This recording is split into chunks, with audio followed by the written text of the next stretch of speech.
ได้ฟังข่าวมาบนเล่ากันว่าสาวเมืองพะเยาสาวน้อยสาวจีสาวเท่าถ้าไผได้ปะจะฮักเมากู้คนคำอกคำใจโตยซอกเข้าไปสืบหอบข้อมูลฟังเอาเนื้อพี่น้องกูคนว่าสาวพะเยานั้นเป็นจะได้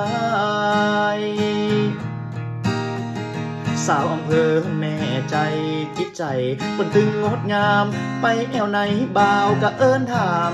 ตึงบะปนสาวผู้กามยาวสาวอำเภอจุนบะเกยจุคือไผ่ปวดร้าวสาวอารมณ์ดีบ่มีความเศร้า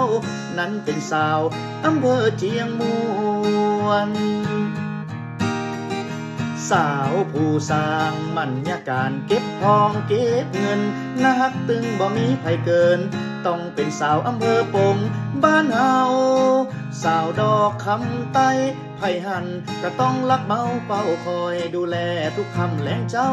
นั้นเป็นสาวอำเภอเจียงคำสาวอำเภอเมืองพะเยาตึงงามกูคน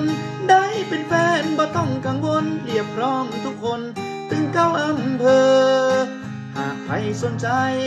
ใครอยากขอไลน์แลกเบอร์จีบตามสบายเลยเนอสาวพะเยารอเธอด้วยความห่วงใย